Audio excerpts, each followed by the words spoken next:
Helen Keller. ईश्वर एक द्वार बंद करता है तो दूसरा खोल देता है, लेकिन हम उस बंद द्वार की ओर टकटकी लगाए बैठे रहते हैं। दूसरे खुले द्वार की ओर हमारी दृष्टि ही नहीं जाती।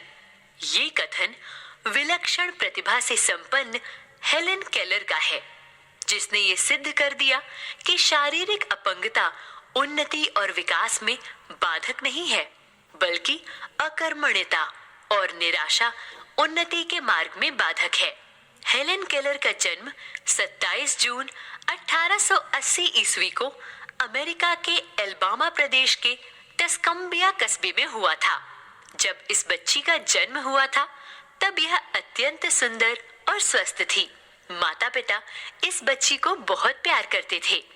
दुर्भाग्यवश जब ये बच्ची 19 माह की हुई तो उसे तेज बुखार हो गया।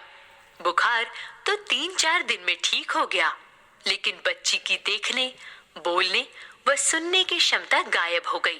कैप्टन केलर और श्रीमती केलर को गहरा आघात लगा। उन्होंने उसे अनेक चिकित्सकों को दिखाया, लेकिन कोई फायदा न हुआ।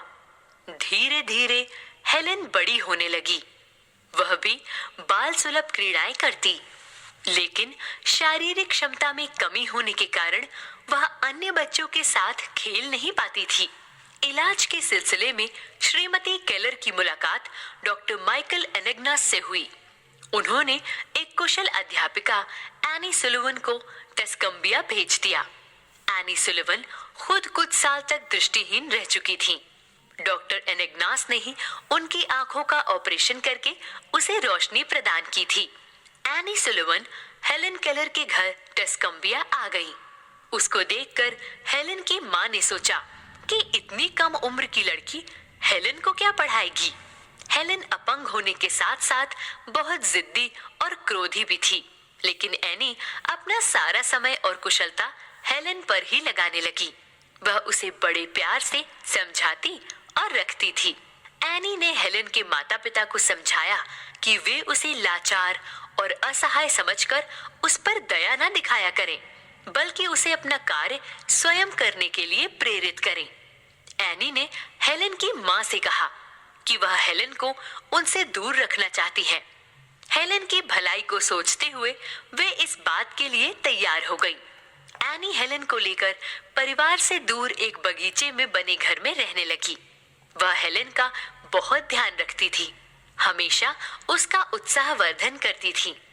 वह हमेशा उसको यही समझाती कि मनुष्य जो प्राप्त करना चाहता है, उसके लिए आवश्यक है कि वह सही ढंग से परिश्रम करे।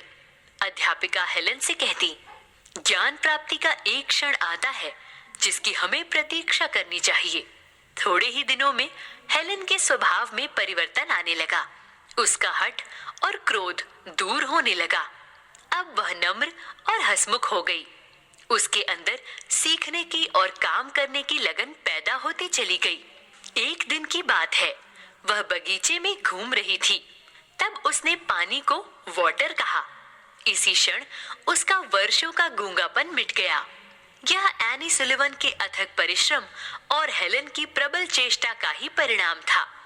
12 वर्ष की अवस्था तक उसे अच्छी तरह बोलना आ गया। हेलेन ने अंग्रेजी, लैटिन, ग्रीक, फ्रेंच और जर्मन भाषाएं भी सीखी। हेलेन ने ब्रेल लिपि में अनेक पुस्तकों की रचना की, अनेक पुस्तकों का अनुवाद किया तथा विश्व प्रसिद्ध रचनाओं को ब्रेल लिपि में छपवाया। मेरा धर्म और मेरी जीवन कहानी हेलेन की विश्व प्रसिद्ध रचनाएं हैं। हेलेन ने ये सिद्ध कर दिया कि यदि व्यक्ति में साहस और लगन हो तो असंभव कार्य को भी संभव बनाया जा सकता है।